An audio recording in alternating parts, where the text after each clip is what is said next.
I have the honor of having David Weiss with me today. I know we were off to a rough start with technical difficulties, but that's because the Matrix doesn't want to hear what we have to say. And yeah, so David, I recently saw you on Open Your Reality with Chad, and I thought it was like one of the best interviews. And we're going to do things like a little bit different today. We're not going to just simply talk about, flat Earth. I think you've done that ad nauseum. We're also going to talk about its relation to simulation theory and stuff like divine and common law. Give us a quick rundown of like what divine law, common law is, and statuate law. Okay, we're gonna jump right in there. Give me one second.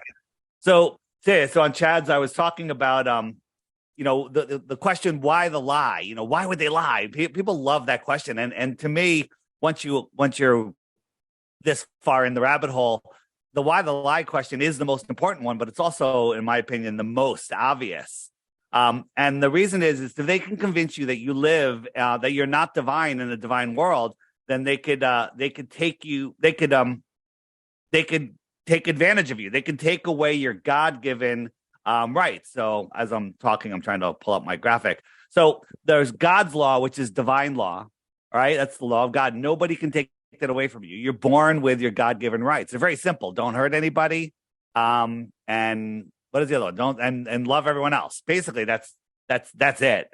Common law, the law of the land, and then there's statute law, which is admiral maritime law, and that's the law of the sea, a man's law, the law of the court system. So if they can convince you that that's the law that rules over you, just put it in your mind, you believe the lie, then you have given away your rights. No one took them from you. You just gave them away. No, governments don't give you rights. You have rights. You can believe that they give them to you, right? Yeah. Because now you've lowered yourself down. So that's basic. It's very simple. Well, what's important to note here is the fact that, we're born on this earth with divine law and common law. And then statuate law is introduced by an outside authority as a suggestion. It's almost like they're giving you a new chessboard and like tricking us into thinking that we have to play on that chessboard. When in reality, we can throw that chessboard out and put down a new one and have control over this simulacrum or situation, this simulation that we live in. Does that make sense? Yeah, absolutely. And it's like, that's how I feel like we can Aikido this, because we've been playing on their chessboard for a very long time, but we can set down our own chessboard. And let me give you like an example of this with like techniques when it comes to debating materialists, heliocentric people with the idea of flat Earth.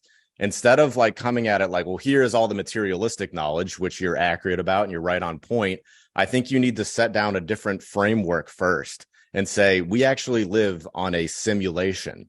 And that argument will work because you can point to their appeal to authority and say Neil deGrasse Tyson believes this. Bill Nye the Science Guy believes this. The quantum physicists believe this. The priests in the white lab coat have given an okay to simulation theory. And inside simulation theory, you can then begin to start talking about flat Earth because it's a smaller pill for the normie to swallow instead of starting right off the bat with just materialist flat Earth, because they already own and trademark that chessboard of materialism. They're priests in the white lab coats. So we need to kind of change the game on them and then argue from that standpoint. You see what I'm saying? Yes. So it's a much flat Earth, which is a big pill. It's easier to swallow than simulation theory, right? But when people say, we live in a simulation, I kind of agree. I believe, and the way I describe it is we live in a physical simulation. If you were standing right next to me and I punched you in the jaw, that's going to hurt because it's physical. We're hitting each other and we're living whatever this realm is. I believe this realm, we live in this dielectric magnetic plane inside a toroidal field. Okay. That to me sounds like a video screen, of some sort, right? It's a topographical plane. But it's here, we're experiencing this physical level horizontal plane. We're experiencing all of the wonders in it. And if it's not a simulation, there's no explanation of how the hell it works. Okay. So it's just, we're in this thing having this experience. So I don't like to just say it's a simulation and there's nothing I can do about it and nothing matters, because everything matters. It all matters, right? When you're playing a video game, it matters what you do. It matters if you just sit there and get shot. well, that's boring. That's a waste of your 25 cents. It used to be 25 cents. Look at me dating myself. I don't hear you. Are you muted or did something go wrong? Can you hear me now? Now I can. Okay. So what I was saying was it does matter how we view the earth, because I think it's quite possible that the matrix contorts itself to the perspective of the viewer observing it. Like with the double slit theory experiment, where like observing the phenomenon actually affects the environment that we live in. So why not believe in like this whimsical, almost like C.S. Lewis-esque idea of like a flat stationary plane instead of the nightmare horror of spinning through space at 66,000 miles per hour or whatever it is into a nightmare void of nothingness?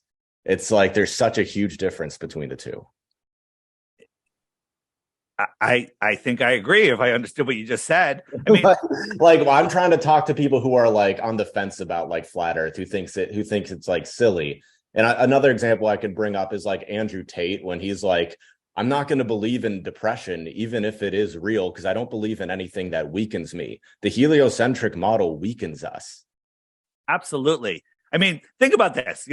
In the heliocentric world, we live on a lumpy rock surrounded by water that just turns out to be spherical, surrounded by spherical air adjacent to a void. Okay, that's crazy and impossible. But that's spinning and orbiting and corkscrewing through space, right? Mm-hmm. And the speed that we're traveling is this rocky water ball in a curved trajectory, speeding up and slowing down, is 18 miles a second. 18 miles a second. Nobody can even fathom a mile a second. Okay, 18 miles a second. This whole lumpy water ball spinning through a scientifically impossible, void, vacuum. That don't tell me that doesn't weaken you. And the other thing is depression. I completely believe that 99% of depression is because your soul, your true self, knows the truth of this world and it's been trying to tell you, but your mind is so lost in the news, all right, that it's not hearing you, and you get depressed, right? Because you're fighting it. You're fighting it because and then what happens when you get depressed? Or slightly depressed or issues, people get addicted to drugs and do all sorts of crazy stuff. There's so many people in the flat earth community that have cured themselves from addictions, from depression. People have been on psychotropics their whole life. They find out about flat earth. They come off of all of them. Yeah. Right. When you're obsessed with this research, as you said, you're never bored. There's never a dull moment. Never. You've said before, you've never been this busy, but had so much free time in your entire life. Is that correct? Yeah. That only worked in a freaking simulation, right? Right. Yeah. Time makes no sense there. And it's like, not only that, but isn't it so funny how like desperately people will try to like glob on and defend this heliocentric model? Like their very life is at risk. That's what kind of made me awaken, was just the way that other people were acting around me. That's what awakened me. Brett, we have a bunch of guys that do this. They go around on boardwalks and beaches, and they just random people. They're like, "Hey, we've got $200 here if you can answer 3 questions about the globe, about the Earth," right? And the first one is, how many times does the Earth spin in a day? Mm-hmm. Yeah, you answer these. You should get 3 of these. Spins once in a day. Okay, very good. And then how far away is the sun? 93 million miles, I meant to say. 93 million miles away. And then the other one is how fast is it orbiting? And you already said it's 66,600 miles an hour. Yeah. So you would win. Half the people get the first question wrong because they're just like, their brains don't think, they only know how to regurgitate and they don't remember. And then everyone gets the second or third one wrong. No one in years has won the $200. So, and these are the people that will fight to defend the ball. I mean, hats off to the controllers. They did an amazing job brainwashing people. And what's funny too is I'll point out little things like, how come this photograph in 1969 shows a gray dust, but when I look up at the moon at night, it's like this luminosity that would blind us if we were actually on the surface of the moon. And I just point that out. And instead of just being like, well, I just believe in science and I'm not going to think about it, I'd accept that answer. But that's not how they respond. They call you a retard and an idiot just for pointing out something you see. Like, how dare you point out the discrepancy between a 1969 photograph and the luminescent body you see at night with your own eyeballs? Like they get pissed and they get smug. Absolutely. And it's a totally reasonable question. Right. And with the pictures of Artemis shows this this is the detail Artemis gets from a couple hundred miles away from the moon, right? This is 1969 Apollo. They did a lot better job, but my naked eye here from 250,000 miles away, I could see far more detail than this. Well, what did they bring up with them? iPhone 1s? What did they bring up?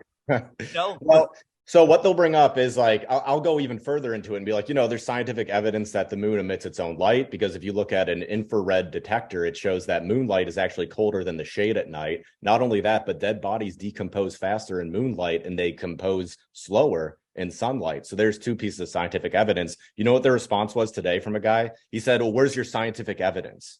And I said, I literally just gave you two pieces of verifiable evidence you can look up. What are you talking about? Well, he's saying, where's the proof of that? And I want to point out something about the cold moonlight. It absolutely is true, and it can be provable. But 99 out of 100 people that did the test, they did it wrong, where they could be getting false readings. When you get a false reading, doesn't mean that it's not true. It means that you did the experiment wrong. People put a piece of cardboard over the ground, and then they'll measure the ground, and underneath, well, you're holding heat in underneath that cardboard. Put a piece of cardboard over yourself at night, you'll be warmer. Okay, moonlight or no moonlight, it's because it's radiate. It's keeping heat.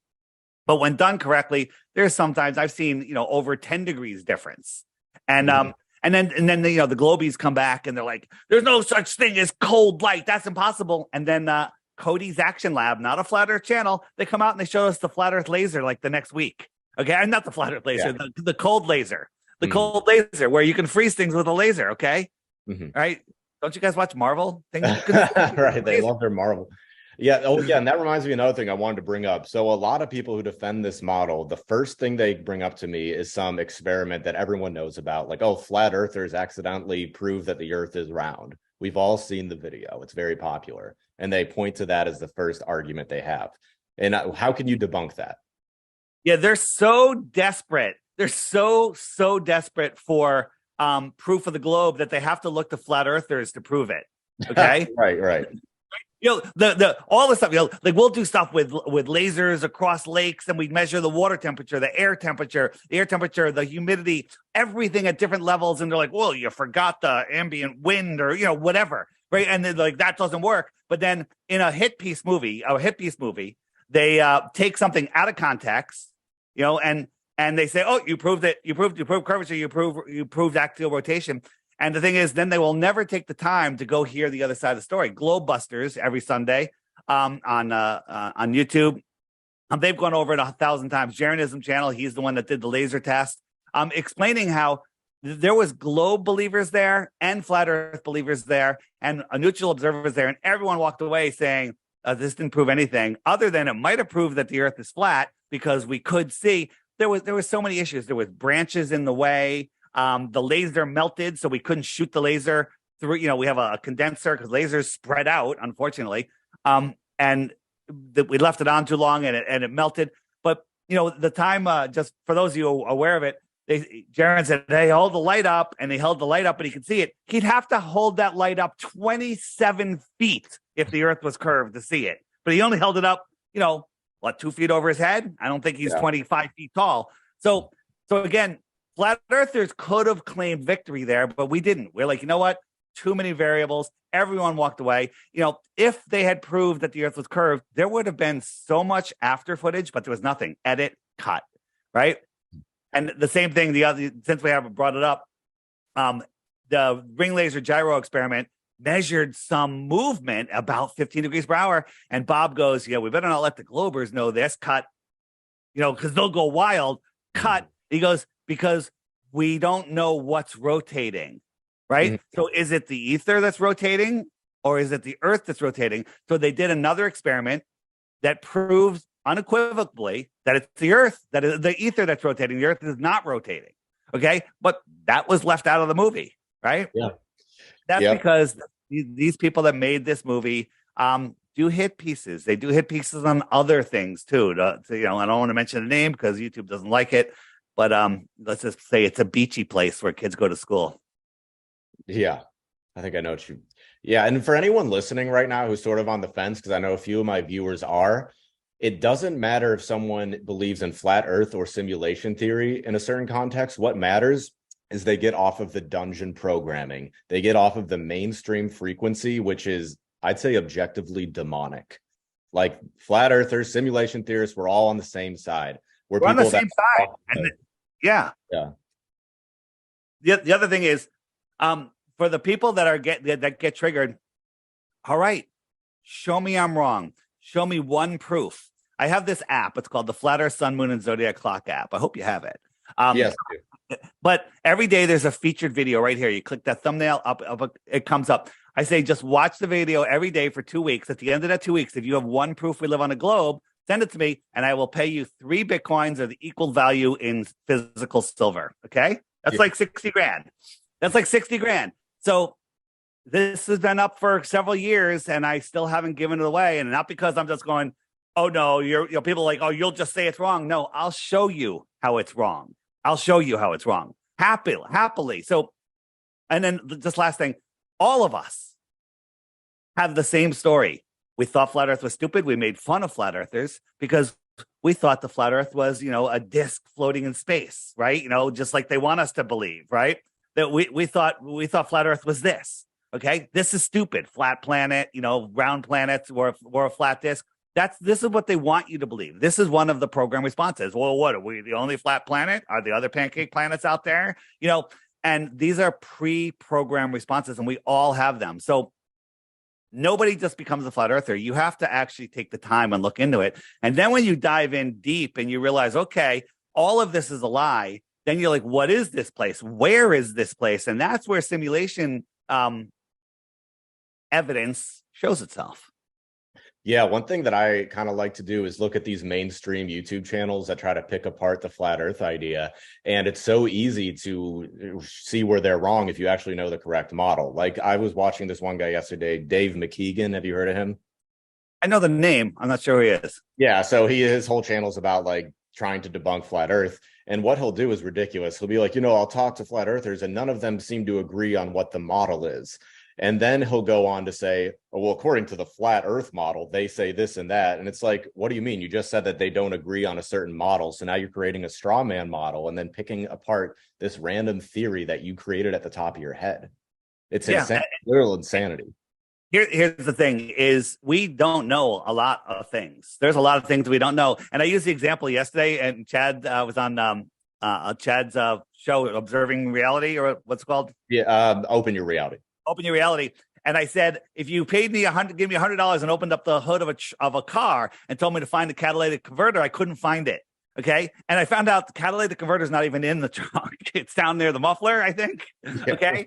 So I had no idea. But my point is my car still works and it has a catalytic converter in it. I think it does. So just because we don't know something, but we have a lot of evidence showing a lot of things. And yeah, some people think it's an extended plane. Personally, I do. And there's more land. Some people think, well, the Bible doesn't mention any more land, so maybe it's just this pond. Cool. Great. Let's figure it out. I always say, I want access to go explore and figure out these answers. The one thing that flat earthers do agree on, it's not a ball floating through an infinitely large, scientifically impossible space void vacuum. Okay. And I have to say void and vacuum because if you say vacuum, the Globers will go, oh, you think that it's a vacuum and that it's sucking. It doesn't suck. No, it's a void. It's no pressure. Okay. Get a room with no pressure and a room with pressure and then open the door and tell me what happens. It'll suck all the air. Okay. And whether you love or hate flat earthers, there's one pattern between them that you really can't ignore. I've noticed so many of them were people that started off in the corporate world, then they started their own business because they cultivated a skill, and then people pay them mad money to do that skill because they're people who actually believe in themselves. Like that's a pattern I see with all these people who step away from dungeon programming. I know that that's your story. That's also my story too, and so many others. And let me tell you something. If I had tried to predict how my life would be, how I got here, there's no way. You can get to your destination, but the path is not your decision, right? You can like make a plan, you'll get there, but it didn't happen on the path that you thought, right? And I say the universe, the creator, God, whatever name you want to put on it, your godly spirit, whatever, will get you there if you allow it. You're your own. The only enemy you have is you. Is your own. You're your own worst enemy. Mm-hmm. Yeah. So Yeah, and it's like I just that in one thing that people who are globe believers will say is like, well, why do you want to teach people flat Earth? It's very dangerous. You're creating a dangerous lie when that's program. Yeah, it's complete opposite. Like the Yeah. heliocentric model, like I said, is a nightmare. It's like the movie Event Horizon, where they're in space and it turns into hell. Like that's what their idea is. Yeah, and the whole idea, once you understand that you're not on a globe, you take your power back. And that's what this is all about, taking your power away, taking away your ability to thrive. Your thoughts create your reality. I believe that all of our thoughts are connected, all in the quantum world, simulation world, whatever you want to call it. Everything is connected. I heard today, it was some scientists, oh no, it was Tesla, quote, I didn't know this about Tesla, maybe I did, that he said through vibrations of the earth, he could connect to Mars. I'm like, okay, well, there is no Mars planet, but there could be a Mars, which here on flat Earth. You know what I mean by that? You've seen the many ponds map. Yeah, I do know. Oh, the many ponds map. Oh, so you're saying that maybe Mars is one of those ponds? Yeah, maybe Mars is a pond next to us. So maybe we live here, and I can't. One of these actually does say Mars and Liberians. But Mars is still a luminary that you can point to in the sky. Correct? It is. Well, yes, but if we live in a dome and there was a light off in the distance, it would appear as a star on our dome. Go out on a sunny day when you're on a highway in a parking lot or whatever, and look at everyone's car window. You'll see a star, the sun, in every car, and that's the way we see the sun. We don't see the sun in the same place. Like where are you located? What state? Ohio. You're in Ohio. I'm in Connecticut. We're relatively close and relatively far. But when we look up at the moon at the same time, we're seeing it in a completely different place. The sun, a completely different place. But we're looking at the same thing, but two different things, right? So maybe this is Mars. Maybe he's connected. All of this is connected. And I believe it's all connected through the ground. I actually went to the movies for the first time since 2019. I went and saw Avatar yesterday to decode it. Oh, and it's overdone, too long, but the chairs were really comfortable in the Dolby Theater. It was worth it just for hanging out in that chair with the footrest. It was really nice. So how they talk about connecting, and if you listen to who's the mushroom guy, Paul Stamets. Paul Stamets, yeah. Yeah. He talks about the real internet is the mycelium underneath our feet, and that everything gets communicated. And in a forest, you have a mother tree, just like they're telling us in Avatar and stuff. I think all of this is connected, right? All of it's connected. And that's what the elite don't want us to know. So if you limit your thoughts to, being on a globe, you've just cut off 99.999% of your ability to think, right? Your ability to manifest. So now you live in this prison. There's nothing left to discover, Truman, right? I want to be an explorer. Well, there's nothing left to discover. And so now you do that. So now you're like, okay, well, I'm on this limited ball. We're running out of water, we're running out of food, we're running out of land, we're overpopulated, global warming, volcanoes, asteroids, war. All of this is a construct by the people that know the system, people that have hack the system, or maybe they're part of the simulation. Who knows, right? We're in this training ground. And if you live in that fear, you give up, again, your divine and common law. You give up your rights, and then your thoughts are limited. And so now you've severely cut off your ability to thrive, right? Right. And if my thoughts could only extend to the edge of this room, well, that's pretty bad. What if I lived in a building that didn't have any windows and they said, well, this is all there is, right? Yeah. And I didn't know there was an outside. So much of this realm is like a copy of like God's world, like the mycelium, and then our copy is the internet. And or like the idea of like the singularity where they merge with machines, but there's God's singularity where you connect back with God. And it's like all these people are choosing to live in like, I guess, like this old earth and not joining like a new earth. And I think that we're going to see a separation occur, because I really feel like we're in a spiritual war right now. Do you agree? Where this is totally a spiritual war, and the way they get away with it is they convince you there's no such thing as a spiritual war. Yeah. They convince us to live in this material world and that there's no such thing as, they don't want you to believe, all the way up to God. They don't want you to believe in God, because if you do, if you understand that the world is more than just the little bandwidth that we can see, then you are completely and totally, I can't even say it, completely and totally controlled. Yeah. Totally. And have you ever heard of like the word simulacrum? I have heard it, but I forget what it means. Fill me in. It's the old word for simulation, and the direct definition just means a copy. Like, I believe that we live in a copy of like a more real realm. Interesting. Is that something you've thought of? No, haven't thought of it. Yeah. No, it goes back to like an old Gnostic idea. And like further evidence that we live in a simulation is something called isometric analysis, where certain people are able to track palindromic events that keep cycling again and again. Like, for example, the Spanish flu and our most recent pandemic have a 100-year separation. 100 years before that, there was another special pandemic. 100 years before that, there was another pandemic. There's so many things, if you look at history, occur in cycles here. It's all like the same thing. There's nothing new under the sun. Everything they do it's already been done before. And all you have to do is go back and look. Everything repeats, like eclipses. They repeat. Mass shooting events, the same story again and again and again and again, right? All of these things are just, there's nothing new under the sun. So you look at it like, you can sometimes guess what they're going to do next. Real quick, before we get too far off of, possibly these other worlds, which are scientifically possible, even in a simulation or a real flat Earth, whatever you want to call it, versus the impossible outer space. How many oceans are there on the Earth? What is it, like 4? I don't know. Hold on a second. I should know that though.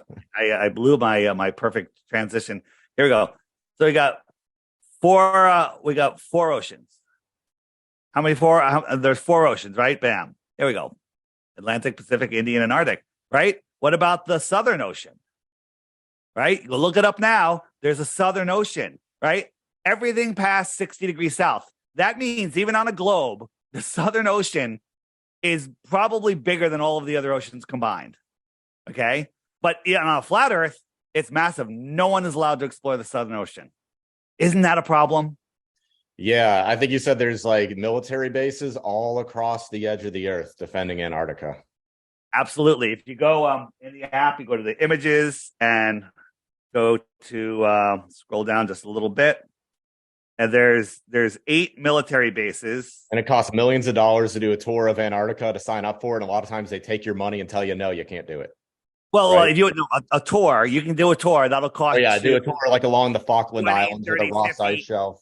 Right. And they take you to the little peninsula. They show you some ice. And that little peninsula, by the way, is bigger than the United States. It's huge, but it's nothing compared to Antarctica. So these are all the military bases. One of them is the Falkland Islands. I think it's this one right there. Why are we fighting over this island in the South Pacific that nobody cares about, right? So those are the islands that protect the world. Now, these are great distances in between, but they got radar, they got buoy systems and everything. And if anyone crosses over, you will be stopped. You will be arrested. Your boat will be taken away. Your license will be taken away. You'll probably be put in jail. Okay. Well, you told me one story of a lawyer that tried to go to Antarctica and they were turned away, right? And they tried to do all the proper paperwork. I forget the guy's name, but he got permission from his country. And he went, and then he was stopped and turned around and put in jail when he got home. Okay. Even though he had permission. Okay. So people are like, you can go to Antarctica. Here's the other thing. If they go, you know what? Yeah, average Joe, Dave, Dave, you want to go with Brett? They'll look at our supplies and go, yeah, they're never going to make it. You're going to get there. There's no place to get fuel. There's no place to get food. There's no place to do it. There's nothing. We're probably going to die. All right. If we go, depends on where we go. I don't know, maybe a couple 100 miles or a couple 1,000 miles. We can find more land, warmer lands, right? On Admiral Byrd's expeditions, one of the ones that came in from the west, if you understand what west is, they said they found warmer lands. Well, that doesn't make sense. That doesn't make sense. It could make sense on a flat Earth, right? Mm-hmm. So where was I? I was just going to show you something. Antarctica. Yeah, while you're pulling that up, I mean, I saw this one guy in a YouTube comment section who was a Glober, and he's like, I'm a pilot, you see. And I've offered these flat earthers on these Facebook groups for me to take them to Antarctica, and they all refused. Yeah. So yeah, because they don't accept some like schizo offer from an anonymous person online that destroys their credibility. so actually, the guy's name was Kelsey, and he's a complete and total shill. Now, when I say shill, he may not even know he's a shill. He may just be so brainwashed and lost in the matrix that he's an NPC. Okay. But he said his offer was, I'll fly the plane. I'll book the plane. I'll get you my airline company. And so, you know what? We took him up on it. We contacted him. We're like, hey, we're going to do it. Give me a quote on how much it costs. He goes, well, you have to, he tried to back out. He goes, well, you have to get a quote yourself. I'm like, well, okay, we'll get the quote ourselves. What's the name of your company? Well, I don't want to tell you the name of my company. Okay. Totally backed out. And just for people that I'm just telling you a story. If you go in here, go into the app, hit the web button, which is more resources, go down to, I think it's, oh no, you know what? No, on the frequently asked questions page, go to Antarctica or Southern Flights. Where's the Southern Flights? Southern Flights on the bottom left there. And if you scroll down, let's see Casey's ugly mug. There he is, right there. Casey, this guy. We broke it down for you. We show you all the information, and we show you how all of these guys they're full of it, right? Mm-hmm. So that's what I was going to say before. I was going to say, you ask a Glober, well, how come I could see Mount Canigou, which the top of the mountain should be a half a mile below the curve? And they're like, well, temperature and refraction, and when the sun and the light here, and it refracts up to, eye level, and the water, in between refracts up less because it's over less, temperature. They'll just make up all of these things. And you talk about everything. They have complicated answers. You go to a flat earther and you go, why is that? And we go, because the earth is flat. That's it. Everything. It's just because the earth is flat. Yeah, okay? And it's like, if I really strain myself, I know the globe theory. I know it. I've been taught it since I was a kid. But like the flat earth theory is so much more logical. Like it's just like, I intuitively understand what you're saying. Well, that doesn't make it true, but it is true. The globe model, the people that defend it are either lying, so indoctrinated that they can't see, but then none of them actually look and think about the evidence. I mean, one thing that you can prove is wrong, everything else unwinds. When I was talking about yesterday, Polaris is 433 light years away. We can see it with our naked eye. It's a pretty bright star. Okay. Can't miss it here in the north. And if it was a light week away, you couldn't see it. And we can prove that, but nobody wants to look at that. They're like, well, these numbers are too big and I can't deal. I can't think about big numbers. What did you think about my thought about this map? Did you watch it when I talked about it and the ships to the end? So. Yeah. So let's pretend it gets pretty frozen out here past this outer line, and let's say half of this island is we can get to the shoreline in the summer. So we go here and they take you here and they say, oh, you're at Antarctica.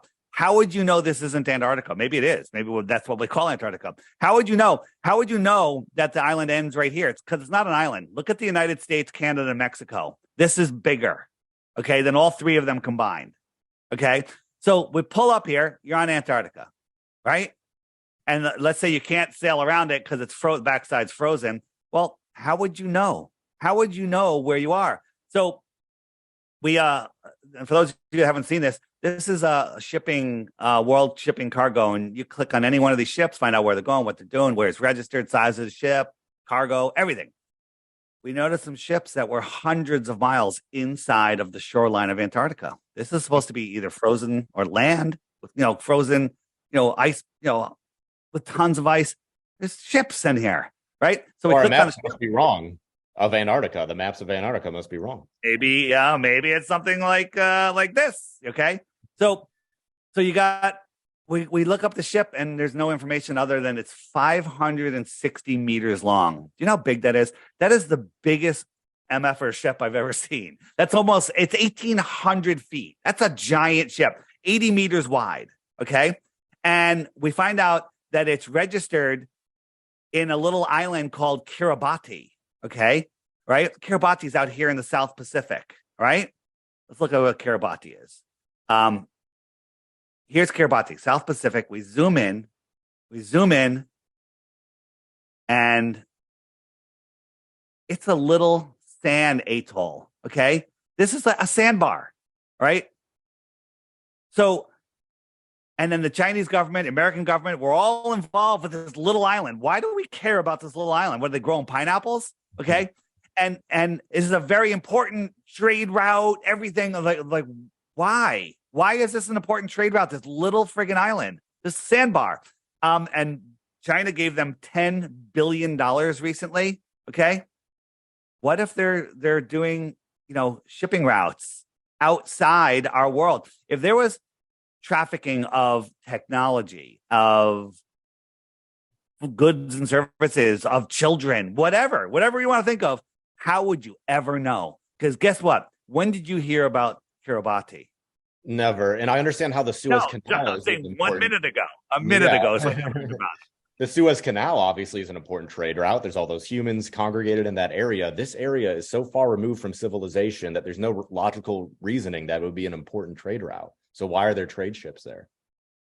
The Suez Canal? Because no, not the Suez Canal. This little island out here. I'm saying. Yeah. Saying, like, an important trade route. An example would be the Suez Canal. Okay. Yeah. Dude, sometimes you do have to like break things down for people who aren't used to this information because it's so outside their scope. Like you really do have to dissect things. And like one thing, you're so good, you're so knowledgeable, but you need to like talk to people like they're a 5-year-old sometimes. And I feel I try to.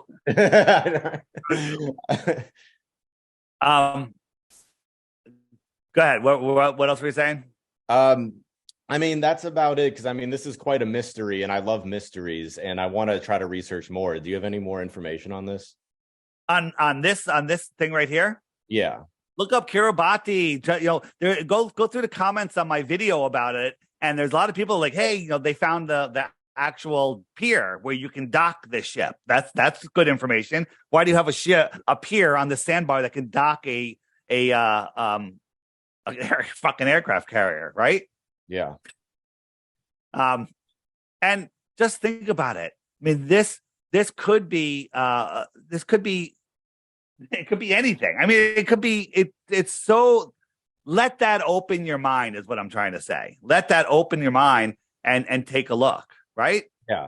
And like I said, we are in like a spiritual war right now. And someone said in my comments recently, they're like, it seems like evil always wins here, that this simulacrum, it rewards evil. But like, no, it doesn't reward evil. That's absurd. It rewards people who act intelligently and adaptively. And only the evil forces here have been doing that.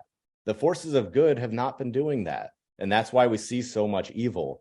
And it almost makes me think like maybe we should adopt some of the techniques of like the historically nefarious sources, like social engineering, Edward Bernays.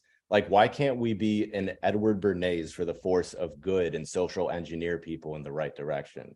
You know Edward Bernays? Yeah, absolutely. He's the father of propaganda. Exactly. So think about this. We live here in this pond. Antarctica, is the edge of our allowed to explore area. We're not allowed to go beyond this purple line, right? Okay. So what if I cut out right outside here? Okay. Let's say this is, 1,000, 1,500 miles away from our shoreline. I cut that out. Okay. And I wrapped it in Photoshop around a sphere. Okay. So I wrap it around. So I take all of everything that's outside of that. I wrap it around and say it all comes to a point right there. Did I just limit your ability to even dream? Oh, dreaming is pretty important, right? Mm-hmm.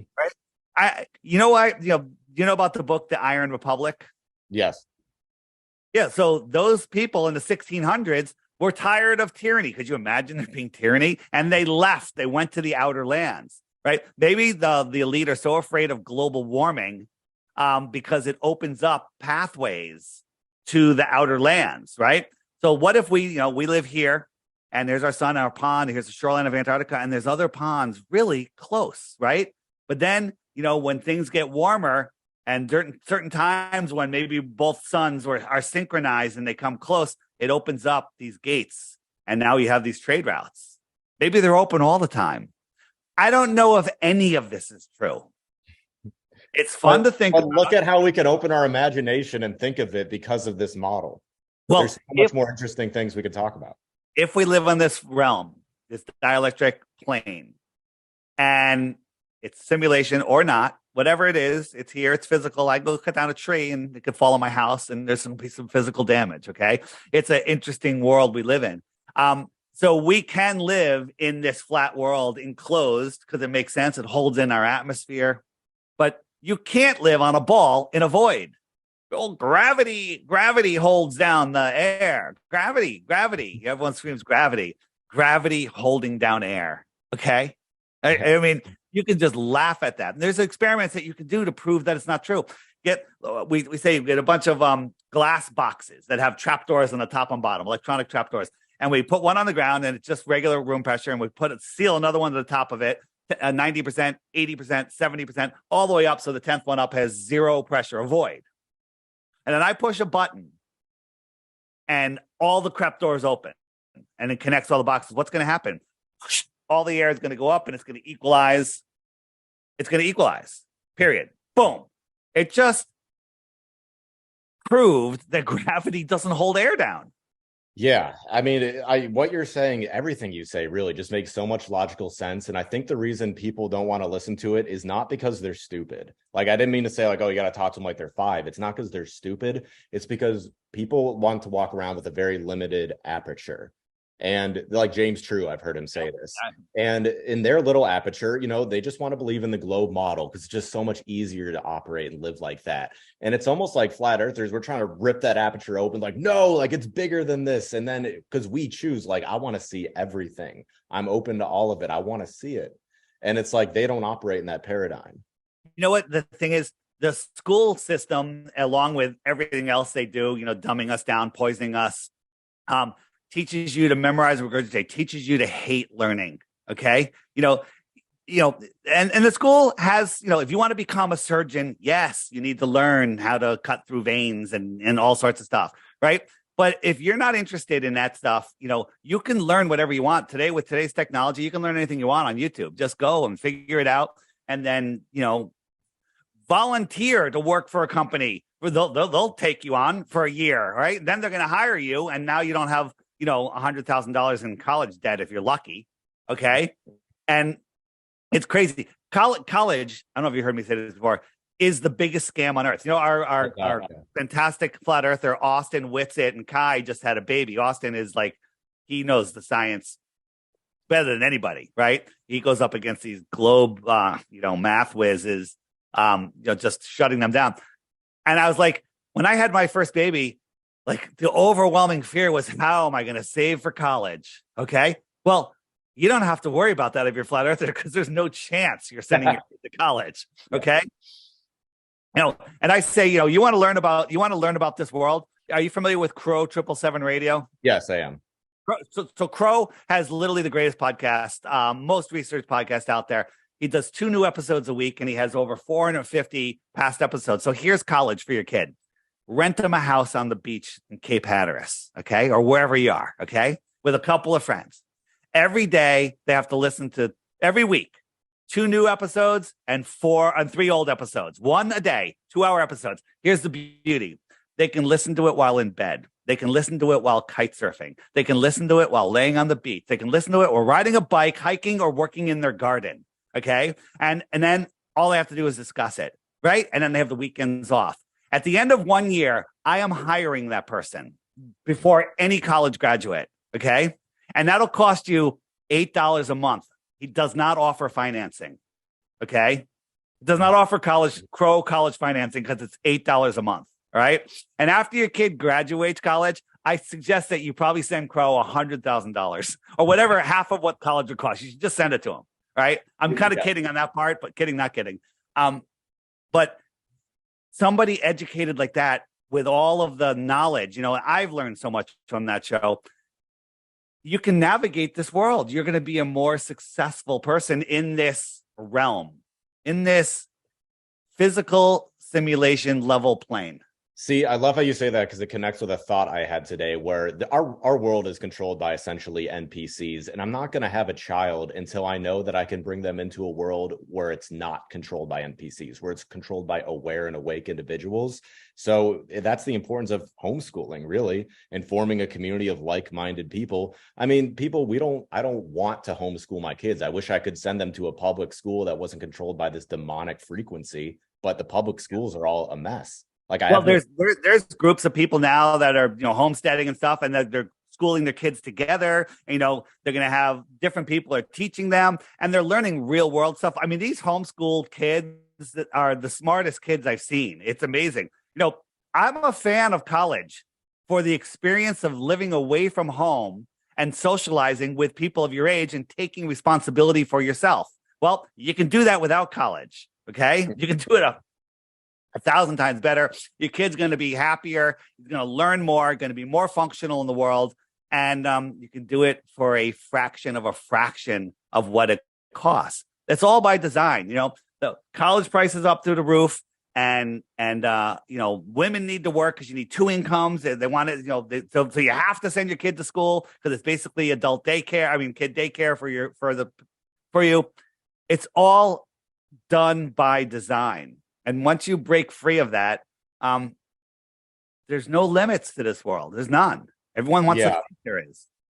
Yeah, I went to college and I got a major in linguistics from a university, and it did not get me a job at all. And I think the only benefit I can have from it is I can come on YouTube and be like, I have the academic authority to talk about social engineering since I have a major in linguistics. And that's just something like I made up myself on my own channel. Like no outside corporation gives a shit, It used to be, back supposedly in our history, which is all fake, but, back in the 40s, 50s, 60s, if you wanted to learn from the master of a certain topic, we didn't have the internet back then. So you had to go physically travel and go to the university where he is and sit in his lecture hall to hear it. But now you don't have to do that. Okay. You're going to learn more from this podcast than most courses will teach you in a year. Okay. I mean, and that's an insult to this podcast because we're only talking real things. We're only talking reality. Okay. So once you understand that this entire system is designed to turn you into a slave, once you can break free from that, once you no longer even fathom the question, why would they lie? Because that's my favorite question. But if you don't understand why they would lie, you got a long way to go.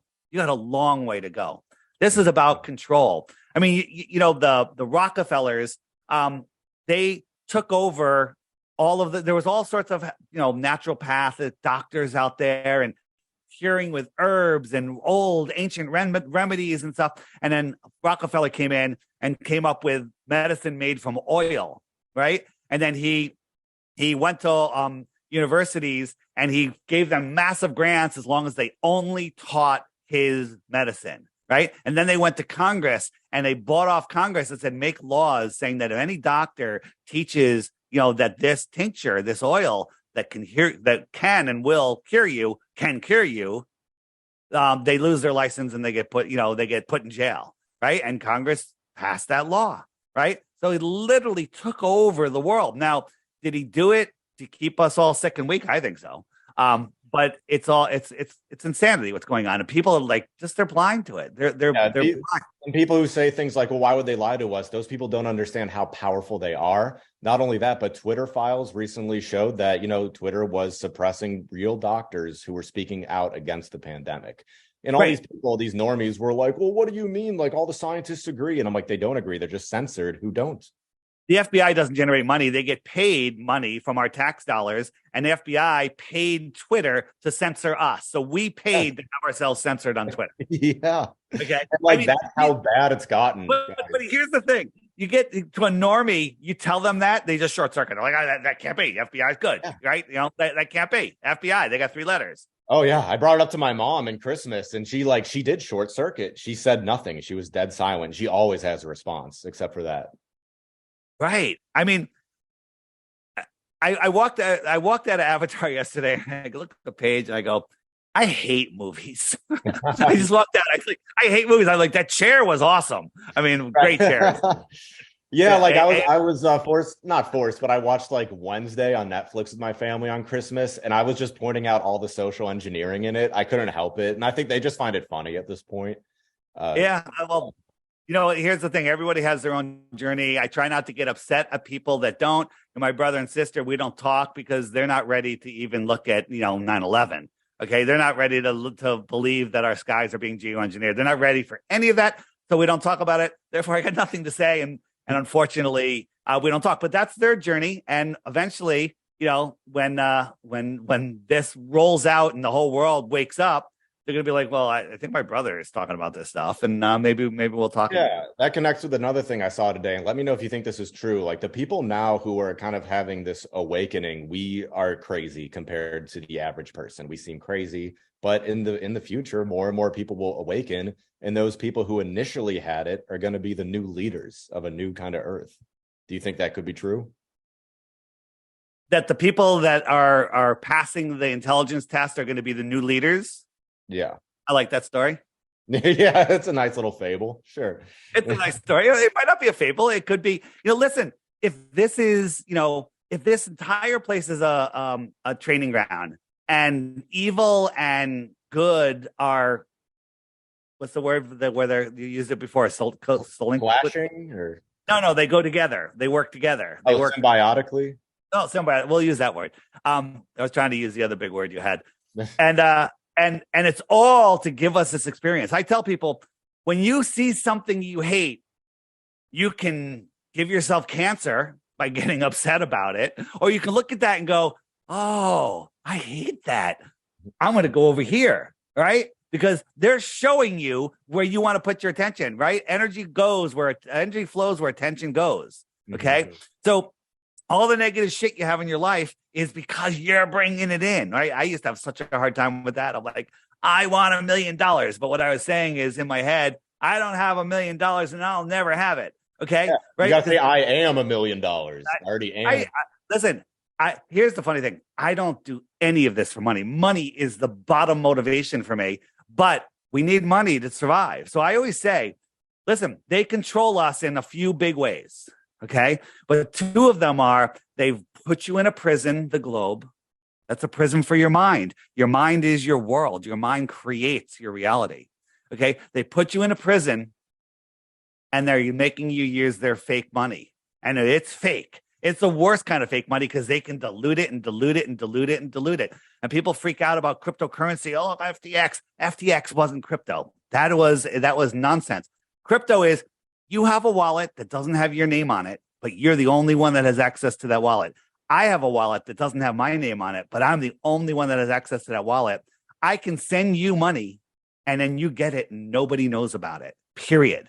Okay. And crypto is a gift to the world. People are like, well, as soon as money goes digital, we're all going to be slaves. Absolutely true. If we go to the US currency digital dollar controlled by the Federal Reserve, those banksters in Puerto Rico.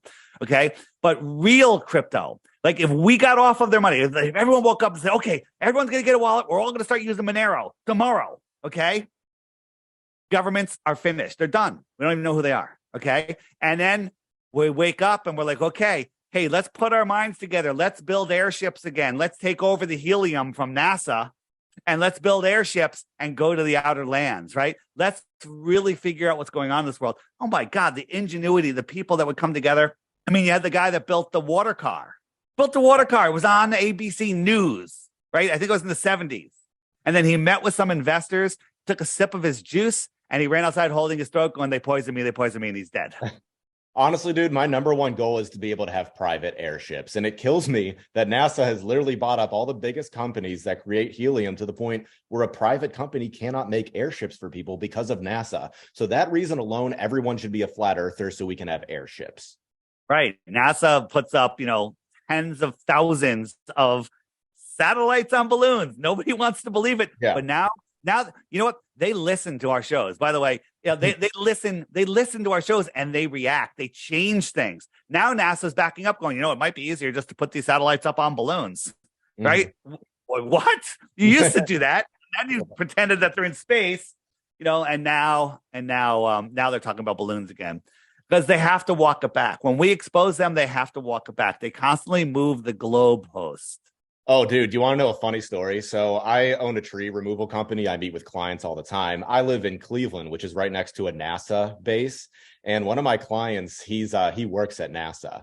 And Oh, wow. I asked him, like, so is it really like compartmentalized there? And he's like, oh yeah. He's like, I have no idea what the other departments are doing. And I'm like, do you Perfect. like your job there? And he's like, I honestly really don't like my job. And I tried so hard to get into NASA, but it's just not a good environment. And it's like, yeah, because they're probably lying because they're lying to you all the time. They're lying to everybody. It's a jobs program. They want us to all have jobs. There are so many jobs that people don't do anything useful. It's just to keep you busy in the money system because they're harvesting our energy. This literally is the matrix. The globe is the matrix, and they're harvesting our spiritual energy.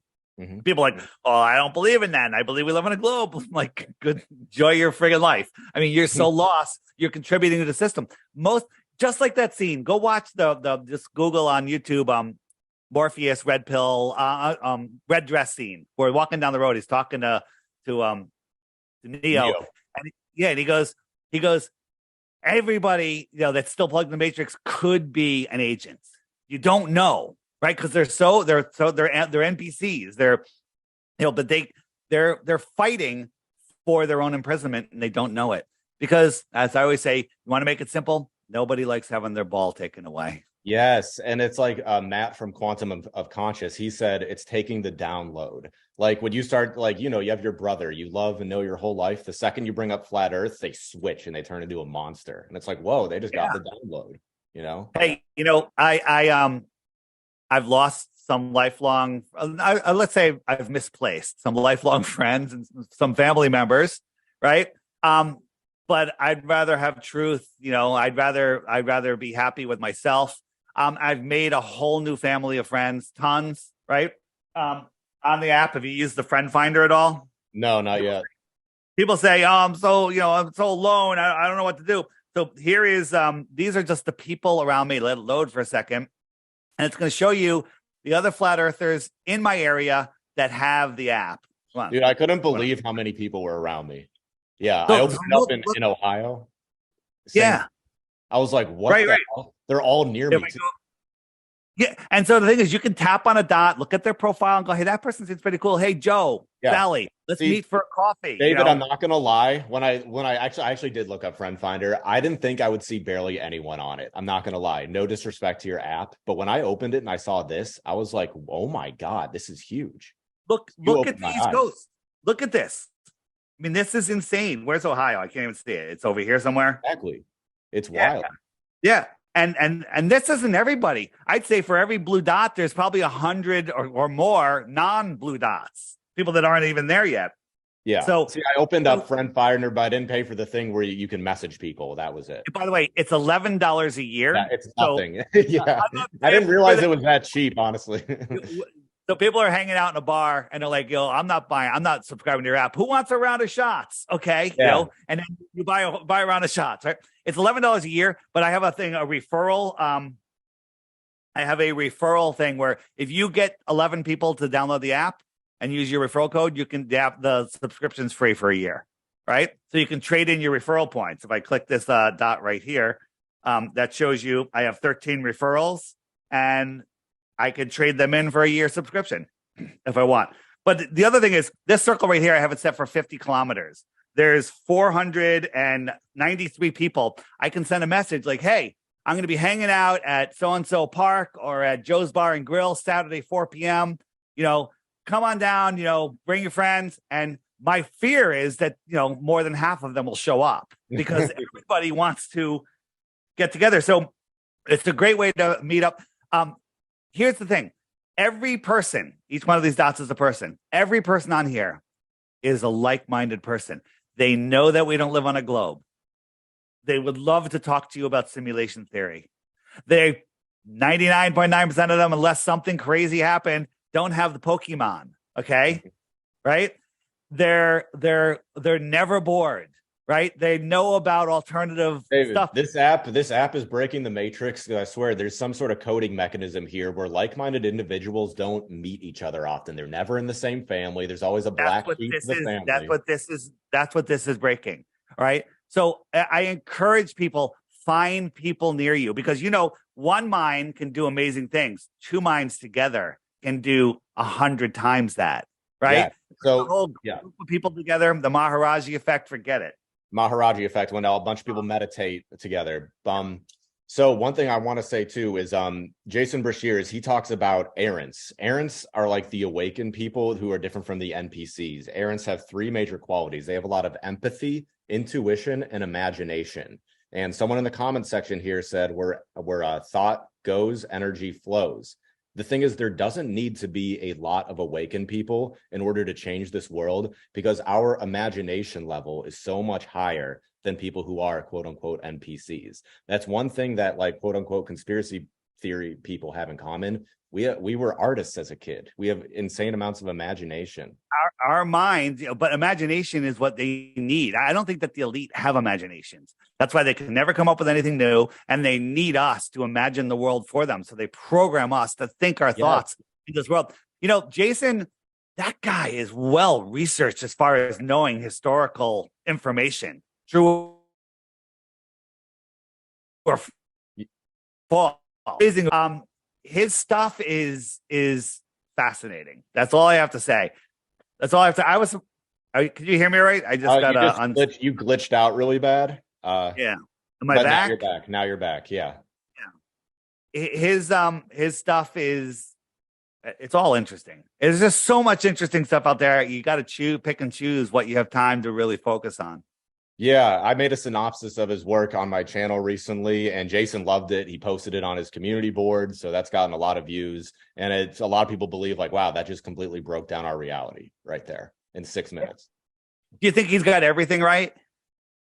That's the thing with like the simulation theory is I'll believe one thing one day, then 2 months later, it'll slowly like change. I'll tweak it a bit. So I can never be dogmatic with anything in this field, Yeah. So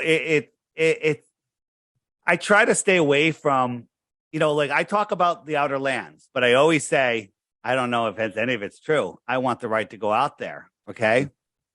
I try not to say, hey, this cycle is what's happening unless I've lived that cycle. If I could say, you know what, eclipses repeat every 18 years. Well, guess what? I've lived long enough. I could say, yeah, that's actually true. They do. What you got to do is listen to a bunch of different people who are well educated on the subject. Like listen to David Weiss, then Eric Dubay, hell, even Owen Benjamin. I know he doesn't research things that much, but he is so articulate when he wants to make a point. And just like simulation theorists like Tom Campbell, look up My Big Toe, then look up Howdy Mikowski and the Reincarnation Soul Trap, then look up Jason Brashears and combine all their simulation theories together and see what works for you. Right.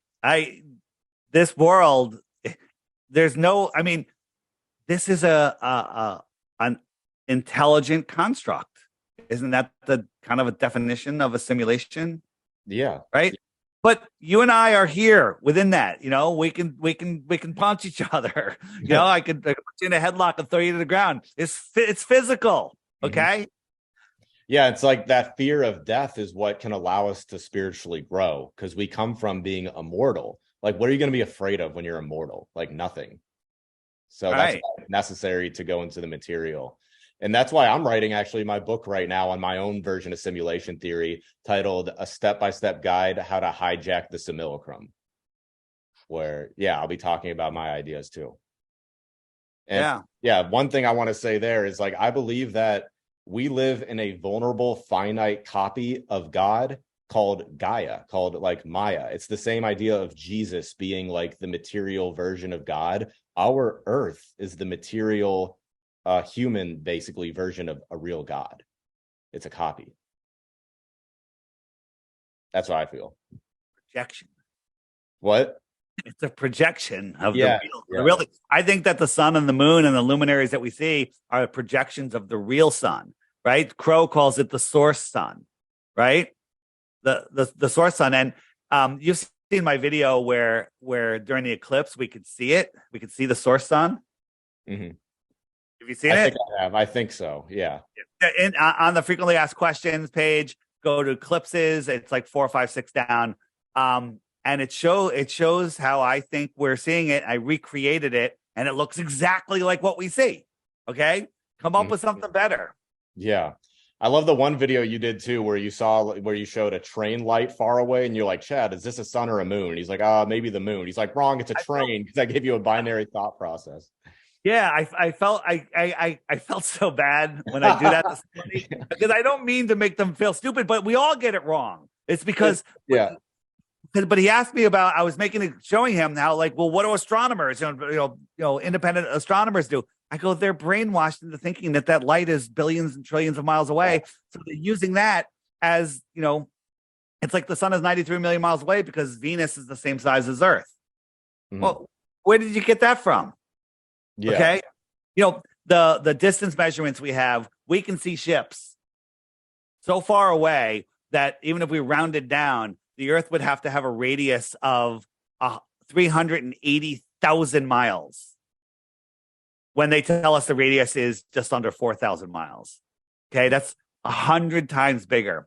So if the Earth was a globe, it would have to be 100 times bigger. Okay, let's pretend the Earth is a globe. It's 100 times bigger. They're hiding more land. Let's start there. Okay, there's more tuna. Okay. Mm-hmm.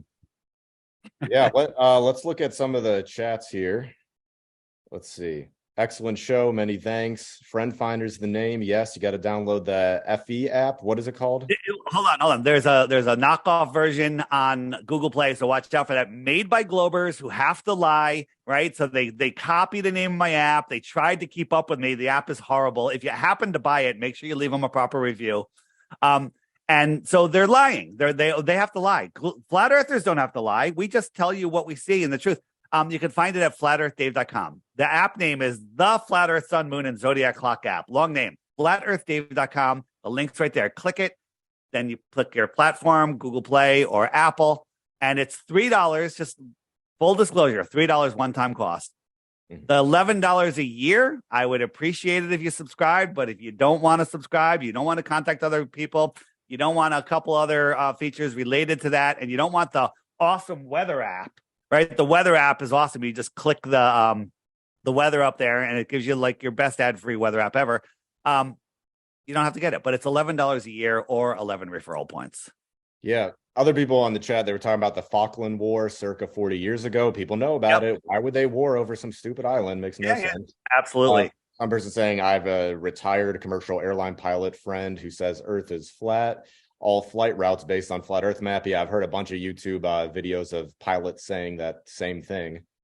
Right, but they can't talk about it publicly or they lose their jobs. Right. They lose their jobs. Right. It's honestly amazing we hear any of them talk about it because they will get fired for it. World Cup proves the Earth is flat. World Cup was here. They went to Rome and then they went to Buenos Aires on the way home. Chartered airplane, just soccer players. They didn't need to pick up more passengers. They didn't need to visit the Pope. Okay, looking at a flat Earth. Boom, Rome, Buenos Aires. Okay, there's so many crazy routes, right? And we're not allowed to fly over Antarctica because we'll hurt the penguins, right? Right. So going from Auckland to Cape Town, South Africa, well, you go right over here. Oh, you don't worry about the penguins. How about just go like this? Just go 1,000 miles, 100 miles off the shore. Ready? Just fly over here. All right. There's plenty of islands out here. Easter Island, I think, is out here. Just go. Right. But instead, they go all the way up to the north, Dubai, and across and down. Okay. That's insane. This makes sense. This doesn't make any sense. They go all the way up and then all the way back down on a globe. Yeah, and you have so many examples of this, and so does Eric Dubé, and he links to like the sources and stuff. But then I see globe people do the same thing, and they'll show their maps. Well, on our flight map, it makes sense on a round Earth, and then they do that version. They say they love saying great circle route. But what gets them, what they can't do is emergency landings. So this is what they show you on the little plane. They show this is where you're going. You're going from Hawaii to New York. There was an emergency here. They landed in Seattle, which is like 1,000 miles out of the way. They got there in like 15 minutes. That's a problem. Okay. And then we look at it on a flat Earth map. Why is Seattle directly on a straight line between those 2 points? Okay. Why is it a straight line between those 2 points? Right. There's another one here. We go to Moscow. The emergency, they went to Moscow. Mhm. Moscow's right on the line. Okay. It's crazy to think that these are just coincidences. I showed the one the other day with the mom that died. That was a crazy one. Yeah. Okay. Yeah. And you can talk to pilots and they'll admit, they're like, honestly, I don't know where we're flying over right now. It's all clouds down there. We speculate where we are right now, but we don't really know. Like Right. ask the stewardess. They'll be like, we don't know where we are right now. I'm sorry. Emergency happened right here. They were going to Auckland, New Zealand. They landed in Fiji. Yeah. Why didn't they go here? When you look at it on a flat Earth map, right? Auckland is right there. Fiji's right on line. Is that just another coincidence? It's right there. Look, bam. New York, bam. Yeah, because these Globers, they can talk all day long, like, oh, this flight path took this way. But it's like, yeah, but you don't know that. At least with the emergency landings, that's empirical evidence, you know? Absolutely. And there, there's we say that there's a what's the word? I'm losing my words. A huge amount. What's the word I'm looking for? A preponderance of evidence. A Yeah. preponderance of evidence, right? And the Globers. What was I going to say? I had a good point. Their thing is, the flight from Santiago to Sydney doesn't make any sense, right? Well, it absolutely does. I'm trying to pull up the Gleason's map. So from Santiago to Sydney, they say, I forget the flight. I think it's from like the UK to California or something, which is considerably shorter. They say that this flight takes about the same amount of time as this flight. It doesn't make sense. Well, that's true. However, what if this flight was flying twice as fast as this flight? Well, airlines are in it for the money and they're going to go the least expensive route. Please, NASA controls all of the flight routes. Okay. Yeah. So going from here to here, which is here to here, which is half the distance, let's just say from here to there. If this plane was going 1,000 miles an hour and this one was going 500 miles an hour, they'd both get there in the same amount of time. Well, you can't go 1,000 miles an hour because it's faster than the speed of sound. It's the sound barrier. There's no sound barrier. There's the speed of sound. And when you go through it, you hear a sonic boom, but nobody in the airplane hears it. Right. Nobody hears it. You know what a sonic boom is, right? Why a loud noise? Well, so what happened? Think about this. Yeah, the plane's making noise and that sound that's not moving. The sound's going out in rings in all directions. And as the plane's going forward, those front rings get compressed, right? Just like what they showed us with the train. And when it gets to the same speed as the sound trying to go forward is just piling up on each other. So those waves are piling and piling and piling. And I think if you actually stay at the exact speed of sound, it's a problem because the boom could get so big. Okay, I think. But so once you go through that, there's just a little, but it's behind you. You don't hear it because it can't even catch up to the plane. So people thinking that planes can't fly faster than they did in the 1960s are retarded. Okay. I can say that word, by the way. I'm bringing it back. Dude. Okay. Yeah. I'm bringing it back. All right. It's not it's just your brain has been slowed down and that's retarding a brain. Okay. You're allowed to say that. Yeah. And the flight that goes from Australia on Qantas flight to Santiago, there's only I think there's like 4 pilots that are allowed to fly it. They're military guys. They're probably Freemasons, don't know. And the plane has 7 layers of heat resistant paint on it. Doesn't that tell you something? Maybe it's going a little faster than they're telling us. Yeah. And according to their story, like their NASA rocket ships that we see slowly take off, they're like, 100 times faster than a bullet or something insane? I wish somebody told me I wasn't pointing at my map. The whole time I was pointing at my map, going from here to here was half the distance of here to here. So now I've caught up. All right. Sometimes I forget to do that. All right. Yeah. Anything else? I think that's everything I want to go over. I know there's more, so maybe we can do this again some other time, but I know I've kept you long enough. We're past the hour. This was an awesome talk. I'm glad that we were able to mix in like our flat earth and simulation theory together. I think we did that pretty well. So yeah, just thanks again. I think they go together. I don't think any of it works without some of the other. Right. And again, this is just like, this is what I'm going to be doing going forward, just like in the war room. I'm basically creating a war room against the Matrix and a spiritual revolution. And in order to get more normies off of the main frequency, I think you got a Trojan horse flat earth inside of simulation theory and then take it from there. That's personally what I'm going to be doing. You can do your own thing. But I think it's a good tactic. And I want to do one sales pitch. It's not even for me. It's for Jaron. He's got these knit hoodies, which are fake X, nice. Right? Instead of SpaceX. And then the back of this is NASA going nowhere since 1958. Whoop, going down. And if you just go to the shopping cart button right here, up comes all the stuff. And if you click the first one, let it load for a second. Come on. Load. Why isn't it loading? It'll take you right to when it finally loads. I have a little, there we go. It'll take you where you can buy these. They're awesome. Ships them out the same day that you order, usually. And they're fun. They're fun hats. So if you need like an icebreaker, a T-shirt or a hat or something is a great way to wake people up. Yeah, if you're single, that's the best way to attract someone on your vibration. Wear a hat like that, and she sees it and says something. Right, and also my T-shirt shop is in there. I have some fun T-shirts like this one, very subtle. This is my subtle one, Flat Earther. But if you really want to make friends, just put on a fish T-shirt. Jesus Christ, what's up? Put on a fish T-shirt. People come up and start hugging you. Oh my God, fish! Okay. Yeah. Yeah, my friend down the street loves fish, goes to every show. Yep, you're right. Wait, my son lives in Salt Lake City. He's here with me in Connecticut. You know why? Because Fish is playing at the Garden for 4 nights in a row. Dude, I don't know what it is. Like, he started talking about Fish, and I'm like, I didn't even know this was a big band. Okay, I guess like they're cool.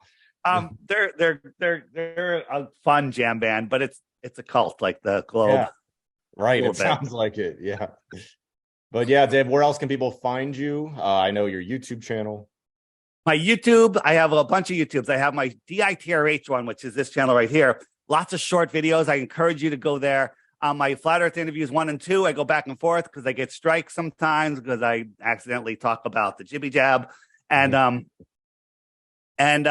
my TikTok, but it's all linked at flatearthdave.com, right? If you don't want to get the app, you don't want to do anything, just go to flatearthdave.com and take the crash course, which is a series of videos. Turn off Netflix for a week and watch those videos. Guarantee you can't get through 5 of them without becoming ostracized by your family and friends. Yes. Dave, one last little question. I notice you're about to hit 100,000 subscribers on your main channel. And I know that YouTube sends a plaque or a trophy, but YouTube does not like your content. Do you think they're going to send you a plaque for talking? Yes, they will. And I have so many ideas on like what I'm going to do. I thought one of them where I get really drunk, like I feel myself like getting really drunk, whether I'm getting really drunk or not, I won't ever say. And then I turn around and I pee on it, and then I light it on fire, and it burns into flames, right? Do it. Yes, that's awesome. But the thing is, I've been close for a while, and I'll wake up tomorrow and I'll have 200 less subs than I had today. Oh, what? It'll do that? They keep throttling you right back down. That's so weird. I was at like 96 one day, and now I think I'm at 94. I don't even look. Yeah. I thought I saw 94 as well. That's crazy. Yeah. Well, they can't do it. I mean, I think that AI, right? The good in the simulation, I think they watch when people are like paying attention. They like, all right, we can't do this. Yeah.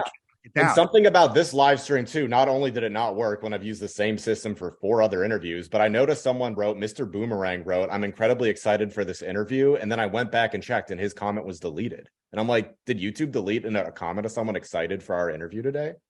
Interesting. It's weird. Interesting. You got to change the thumbnail because you went new and you don't have. Yeah, Mr. Boomerang, let me know in the comments if you deleted that yourself or if YouTube deleted that. It's cool if you deleted it yourself. Just let me know. Yeah. So, all right. All right, cool. Thanks for having me. And again, for those of you out there that are like, I don't know if I'm a flat earther anymore because I believe in simulation theory. They work together perfectly. Perfectly.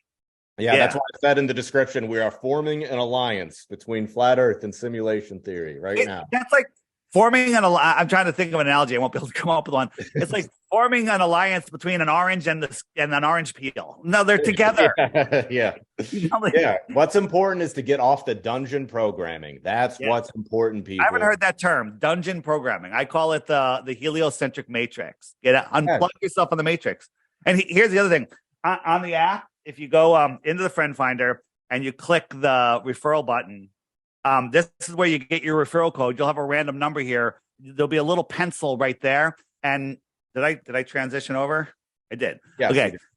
There'll be a little pencil there, and you could customize it up to 7 digits. So make your custom number, give it to people, gain your points, and then you can use those points to subscribe. But I say hold on to your points, because when you go to the pearly gates and God's looking at your sin list, well, these are anti-sin points because you've unplugged somebody from the matrix. If you get someone to download the app, they unplug from the matrix, they now see the creator, and they understand, that they're a true divine being. I think you get points for that. I think you could trade them in for sins. Prove me wrong. Yeah, it's hard to not unplug after watching the videos that are on this app. Like he has the best ones that are normally so hard to search for because the YouTube algorithm hides it, but he's got them all laid out. Like, it's amazing. You can't find any of them. It's amazing.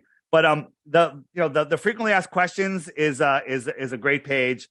But if you go to the web page, there's tons of stuff there. My interviews, your interview is actually all the way up there. If I click that button, we'll look, and whoa, there we are. We're live right there. Bam. So all my interviews are in this list. So if you're looking for my interviews, you'll be busy for quite some time because there's no bottom to this list, right? Wow. So there's all sorts of stuff, but great TikTok channels. This is Caleb and Derek. These guys are amazing. If you have short attention span, start there. Yeah, okay. He's on TikTok. It's amazing. He just discovered flat Earth and immediately started making TikToks on it. I'm like, wow. Caleb, he's so fast. The guy is so smart. He was on Crow. Did you watch him on Crow? Listen to him. No, I didn't. He's on Crow like 1 or 2 episodes ago. Fantastic interview. Fantastic. Mud floods, right? Debunking the debunkers, like the Nat Geo stuff, the Professor Dave stuff, all the stuff that you're like, well, what about this video? Go here. Find the video that relates to the video. Professor Dave creates more flat earthers than anyone because he's so smug that no one wants to be on his team. So I hit Debunking the Debunkers, scroll down, and go to this stream right here. Flat Earth Dave humiliates Professor Dave. Okay. And it's a guy called Mindshock. This guy is amazing. He breaks down things. He's neutral. I'm not saying the earth is globe. I'm not saying anything. I'm just analyzing your debating skills on logical fallacies and ad homs. And he destroys Professor Dave. It's phenomenal. Wow. But again, people are like, well, Nat Geo proved it. We showed you how Nat Geo faked it right here, right? All sorts of stuff. Where are the whistleblowing pilots? Here's one. Okay, all sorts of information that will literally, this playlist alone will wake you up. Any one of these will wake anybody up. So there's tons and tons and tons of stuff on there. Homeschooling information, books, right? Another book I recommend real quick. This is a new book that just came on here by Marty Leeds, right? But the book I recommend, besides these kids books, you got kids, you want to teach them? Flat Earth Man, amazing. But here's the 16 emergency landings. But this one, The Navigator Who Crossed the Ice Wall. That's about the multiple ponds map. Amazing story. Don't know if any of it's true, but it's a phenomenal story. And it ties Star Wars into the real Earth. It brings everything down here. All of the other planets are all of the other ponds. All of the Galactic Federation is the Federation here on Earth. There's hostile lands, not hostile lands. And they talk about human beings having the source, the power of source. Well, that sounds like the Force, right? Yeah. It's the same thing because they can't make up anything new in Hollywood, right? Yeah. So amazing stuff. There's just endless information. So source, I like source. That's awesome. Yeah. Sorry. No, I just don't know what's going to happen when I have kids and I'm going to tell my parents like, hey, I'm going to raise them to not believe in globe Earth and believe in a simulation. Like that's going to be teach them both. Teach them both. Right. Think about this. This is childhood. Talk about child abuse. A kid is discovering the world, learning, how to walk up and down stairs and navigate this world, and goes fishing in a pond and everything. And then he goes to school and like, oh yeah, the earth is spinning 1,000 miles an hour and you're on the outside and you're in a vacuum. And, and everything that his common sense, his God-given common sense is telling him is being denied by somebody he thinks is a God, a teacher. Okay. Right. And so you're literally destroying the kid's ability to discern. And then the parents come back and go, oh, Santa Claus is going to bring presents and hide them under a Christmas tree. He's going to climb down the chimney and the Easter Bunny is going to come and give you hide eggs in the yard. Okay. So innocent little lies, fun little stories, but you're lying to your kids. You're teaching them to distrust their common senses. That puts them off kilter. And then, then you send them to school and they learn about nonsense. The first worksheet they bring home is, the moon goes around the earth goes around the sun, and this is how we have seasons. And I'm torn about that. I don't know whether to tell my kids about Santa or not, Let me give you just a slight suggestion. Tell them the fucking truth. Yeah. Okay? I'm leaning towards that. And I told my dad that. He's like, that's terrible. But tell them the spirit of Christmas. Tell them the Christmas spirit, and maybe they'll be a little nicer to you because you get to put them on the naughty list. Okay. Yeah. Oh, yeah. That's a good point. It's not some omnipotent It's not some omnipotent guy that's like, he's not going to see me fooling around the table, right. Not eating my dinner. Like, right. I'm the one who puts you on the naughty list. Nobody else. Yes, absolutely. And they'll respect you for that. And then just, and then tell them to go into school and scream the earth is flat and Santa Claus is fake. Yeah. That's so true. I know so many kids don't respect their parents. It's like, because you lied to them for so long. You lied to them and you sent them to indoctrination camp and you made them believe nonsense, and it puts them off kilter. Then they end up growing up. Their soul can't talk to their mind and they're depressed and they get on drugs. Yeah. And they don't have any skills. They were never taught skills either. It's crazy. Right. Have your kids start 3 and up. Listen to Crow. Okay. 3-year-old, sit down with them, nap time, put some Crow on, Yep. I agree. I'm kidding about 3, maybe 4 or 5. Yeah, I'm about to check out that podcast. I've heard Owen Benjamin talk about him. So. Oh, listen. Crow is. Well, I've talked about his lunar wave. This lunar wave stuff is amazing. That's the only thing I've seen of his. And his movie Shoot the Moon, you get that free if you become a member. Here's what I say: you're unsure, subscribe for 1 month, just 1 month, $8. What do you buy someone a beer? Okay, and listen. Binge every day. Listen to 2 episodes, 2 new and 3 old for a week. So at the end of the month, you have at least 20 episodes under your skin. Guaranteed, you will not cancel. Guaranteed. People are crazy. I'm not spending $8 on that, and then you just waste money. And you go to Starbucks and order a venti chai skim foam latte with 2 pumps of espresso or whatever. Sounds okay, really that'll be $11. Right. Yep. So again, this world is amazing. I tell people, I recommended on the other show the other day. I said the wrong name. I'm the Impossible Dreamer, all one word. I'm the Impossible Dreamer on Instagram. Go listen to that guy. Watch 20 of his videos. Right? They're all short. They're all Instagram videos. Okay. I am the Impossible Dreamer. Okay. All right, we got homework. Yeah, no, that's good, but that's short stuff. That's real short and easy. I'm the Possible Dreamer. Subscribe to Crow. Check out my YouTube channel. Get my app if you want. And you'll be a more interesting person. Yeah, it's so true. I recommend his app, people. It has my stamp of approval for the couple people who really take that seriously. It really does. Thank you. All right, David. Thank you again. And I'd love to talk to you again soon. This was awesome. All right, man. Reach out. No problem. Thanks. Good talking. Take care. Yeah, you too. Bye. Bye-bye. Are you a blue dot? Those questioning where we live are not just here. They are everywhere.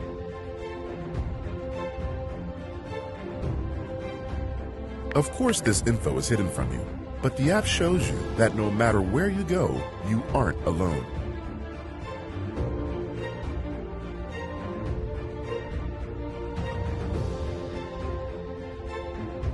We are everywhere, and we are growing. Find your tribe today.